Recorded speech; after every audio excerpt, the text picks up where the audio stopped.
Oke, ini adalah Samsung Galaxy S21, smartphone terbaru ya dari Samsung yang baru jadi launching beberapa hari yang lalu secara global. Kali ini gue mau coba bahas yang varian yang S21 aja ya, yang paling terendah ya. Jadi bukan yang Plus dan juga bukan yang Ultra. Nah, setelah nyobain kurang lebih selama 3 hari, ada beberapa hal yang mau gue share dan mau gue highlight ya di video kali ini. Oke, sekarang kita coba mulai dari unboxingnya dulu ya. Kotaknya tuh kayak gini, tipis kayak gini ya.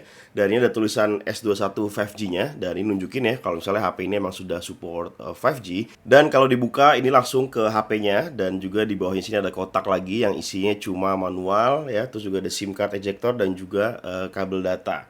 Yang mana ini sudah USB Type-C, itu USB Type-C ya. Nggak ada kepala charger dan headset juga. Jadi sayang banget sih ya. Ini sebenarnya tren kayak gini tuh makin nular ke HP-HP flagship ya. Ini gara-gara Apple nih, tapi ya udahlah mau gimana lagi kan. Oke, lanjut kita bahas soal desain. Ini menurut gua jadi highlight yang lumayan penting karena S21 ini punya housing kamera yang kayak apa ya? Kayak blending gitu ke frame-nya. Ini fresh ya dan iconic juga. Jadi bikin orang tuh tahu gitu kalau ini tuh S21 gitu loh. Cuman yang agak beda dari S20 yang generasi sebelumnya itu ya. Ini penggunaan bahannya masih plastik ya. Menurut gua agak disayangkan karena varian yang Plus dan Ultra itu udah pakai Gorilla Glass Victus ya di belakangnya ya. Jadi bagiannya itu kaca gitu bahannya. Ini sayang banget pakai plastik ya, tapi gue sebenarnya nggak pernah terlalu mempermasalahkan plastik ya. Apalagi ini feel-nya juga tetap premium, beda sama bahan plastik yang ada di HP mid-range kayak gitu. Dan ini juga bahannya made, jadi nggak gampang ninggalin bekas sidik jari. Mungkin kalau misalnya Samsung gitu ya, nggak kasih tahu kalau bahannya ini plastik, mungkin gue nggak akan notice gitu ya, nggak akan sadar. Karena memang feel-nya ini tetap enak banget ya, mantep ya, khas HP flagship ya. Satu-satunya kekhawatiran gue dengan penggunaan bahan plastik kayak gini tuh tentang durability ya. Jadi dalam pemakaian jangka panjang, apakah ini bisa bertahan dengan baik, nggak luntur atau nggak pudar gitu warnanya, ya ini gue penasaran banget sih. Tapi so far gue nggak ada masalah dan tetap nyaman pakai HP ini meskipun bahannya pakai plastik. Lanjut ke bagian depan, ini ada layar. Ini yang beda dari S20 soal resolusi ya. Jadi S20 dulu tuh resolusinya tuh 2K, sedangkan ini HP kok malah turun ya resolusinya ya. Gue juga bingung nih, apakah ini akan jadi masalah? Dan menurut gue ini nggak jadi masalah. Ini panelnya udah pakai Dynamic AMOLED ya, dan refresh rate-nya udah 120 Hz. Jadi ini adaptif ya, tapi ya. Jadi disesuaikan dengan layar. Kalau misalnya lagi scrolling mungkin bisa dimentokin jadi 120 Hz. Atau misalnya kalau lagi let's say nonton video itu cuma 60 atau 30 Hz saja. Dan satu hal kecil yang menurut gue cukup krusial adalah ini pinggirannya udah flat ya, jadi nggak curve gitu. Sejujurnya ini kerasa nyaman banget dipakainya karena nggak khawatir kayak takut kesentuh-sentuh gitu pinggirannya secara nggak sengaja ya. Dan di layar ini juga ada fingerprint sensor yang katanya ini generasi baru ya. Dan ini memang bener-bener cepet ya. Gue bahkan tuh nggak sampai kayak neken gitu. Jadi cuma naruh jempol dikit aja, itu udah langsung kebuka.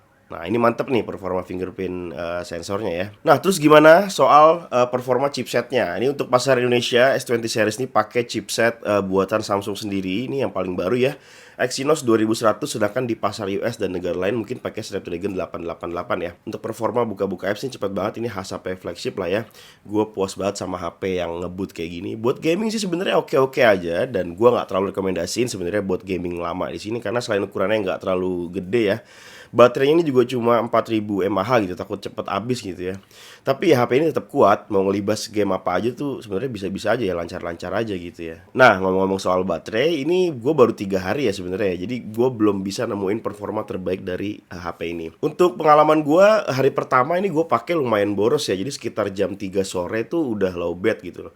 Mungkin ya karena gue coba install banyak apps dan gue buka semuanya gitu ya, plus gue juga main game agak lama, terus juga gue nonton juga. Tapi untuk hari kedua dan hari ketiga gue bisa mencapai sampai jam 5 sore gitu karena nggak seaktif satu hari sebelumnya. Tapi bukan berarti baterai dari HP ini tuh gue bilang boros ya, tapi ini gue bilang pas aja lah. Jadi boros juga enggak, ya irit juga enggak. Jadi, tapi ini gue pengalaman cuma 3 hari ya, jadi mungkin nggak bisa dijadiin konklusi atau kesimpulan soal baterainya, perlu dijajaki lebih lama lagi. Oke, untuk hasil kamera sebenarnya gue nggak bisa bilang terlalu banyak karena gue baru sebentar banget ya pegang HP ini, cuma 3 hari. Tapi ini gue ada hasil foto yang bisa gue share sedikit lah ya. Dari hasil ultra wide ya, dan juga hasil night mode-nya, ini keduanya bisa bekerja dengan bagus. Dan kalau ultra wide itu bisa bekerja dengan maksimal di cahaya yang berlimpah.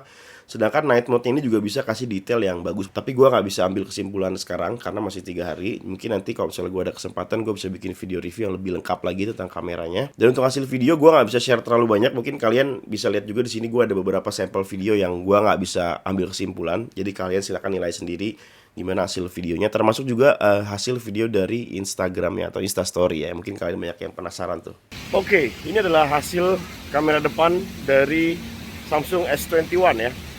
Ini langsung direkam dari aplikasi kameranya. Ini resolusinya Full HD 30 fps. Kalian bisa dengar juga kualitas audionya gimana, mikrofonnya. Dan ini kalau gue lihat ya, ini benar-benar jernih sekali hasilnya. Bening banget nih, bahkan gue sambil jalan kita coba stabil apa enggak, kita lihat gimana. Dan menurut gua ini salah satu kamera depan terbaik ya untuk video ya. Ini bagus banget sumpah. Gimana menurut kalian? Oke, ini adalah hasil Instastory dari Samsung Galaxy S21. Ini langsung direkam dari aplikasi Instagramnya, bukan dari kamera. Dan hasilnya seperti ini. Apakah getar-getar? Kelihatannya kayak getar-getar ya. Jadi ya kayak gini. Nah kalau ini direkam dari aplikasi kameranya, terus kita upload di Instastory, hasilnya seperti ini. Mungkin terlihat lebih mulus dan lebih bagus ya. Kira-kira gimana menurut kalian? Bagusnya yang mana? Kasih tahu di kolom komentar di bawah. Oke, kesimpulannya, menurut gua dengan harga start di 12,999 juta atau 13 juta, menurut gua HP ini adalah HP yang paling value deal di harga segini ya. Meskipun ini dalam PO-nya belum dijual ya, tapi gue yakin bakalan banyak lah yang pilih HP ini karena ukurannya yang compact dan juga punya fitur yang seabrek khas HP flagship Samsung. Dan mungkin kalau misalnya kalian juga nggak buru-buru banget gitu ya pengen beli HP baru, kalian bisa tunggu sekitar 1 sampai 3 bulan ke depan karena menurut gua ada potensi harganya bisa turun kayak yang terjadi di Note 20 Ultra. Dan kalau misalnya nanti harganya bisa lebih murah dari 13 juta, wah ini bener-bener best deal lah menurut gua. Ya meskipun HP ini masih punya kekurangan seperti bahannya yang masih plastik, terus juga layarnya masih Full HD gitu ya, nggak 2K kayak sebelumnya.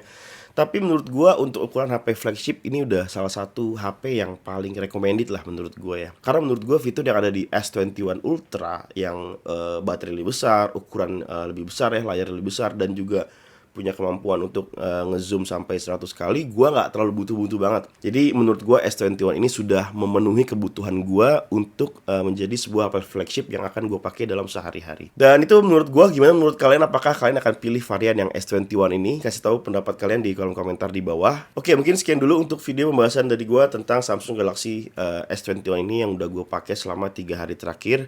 Silakan kalau misalnya kalian ada pertanyaan atau ada komentar, tuliskan aja di kolom komentar di bawah, kita diskusi bareng-bareng. Dan kalau misalnya kalian mungkin suka dengan video ini, silahkan di like aja. Terima kasih sudah menonton video ini dan sampai bertemu lagi ya.